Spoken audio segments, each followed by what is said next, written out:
Subscribe کریں ہمارے channel کو اور بیل آئیکن کو کلک کریں تاکہ ہماری ہر نئی آنے والی ویڈیوز آپ تک بآسانی پہنچ سکے۔ اور آج کی ہماری اس ویڈیو کا عنوان ہے اعتکاف کی فضیلت۔ تو آئیے شروع کرتے ہیں۔ بسم اللہ الرحمن الرحیم۔ اعتکاف کی فضیلت۔ اعتکاف رسول اللہ صلی اللہ علیہ وآلہ وسلم کی سنت ہے۔ آپ صلی اللہ علیہ وآلہ وسلم اعتکاف کا خوب اہتمام فرماتے تھے۔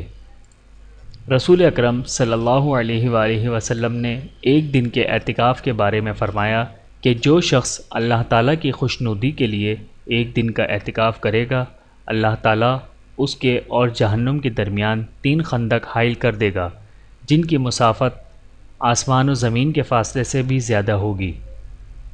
رسول اکرم صلی اللہ علیہ وآلہ وسلم نے ارشاد فرمایا کہ جو شخص خالص نیت سے بغیر ریاکاری اور بلا خواہش شہرت ایک دن کا اعتکاف بجا لائے گا تو اس کو ہزاروں راتوں کی شب بیداری کا ثواب ملے گا، اور اس کے اور دوزخ کے درمیان کا فاصلہ 500 برس کی راہ ہوگا۔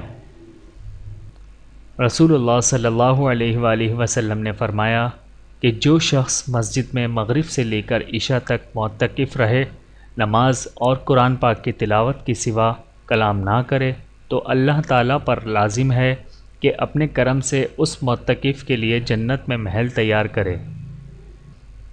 رسول اللہ صلی اللہ علیہ وآلہ وسلم نے فرمایا کہ جو شخص اللہ کے لیے رمضان شریف میں ایک دن اور ایک رات اعتکاف کرے تو اس کو 300 شہیدوں کا ثواب ملے گا۔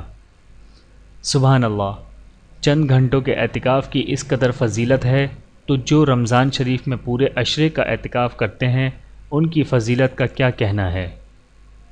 امام حسین رضی اللہ تعالی عنہ سے روایت ہے کہ جس نے رمضان کے آخری 10 دن کا اعتکاف کیا تو وہ ایسا ہے کہ اس نے 2 حج اور 2 عمرے کا ثواب پایا۔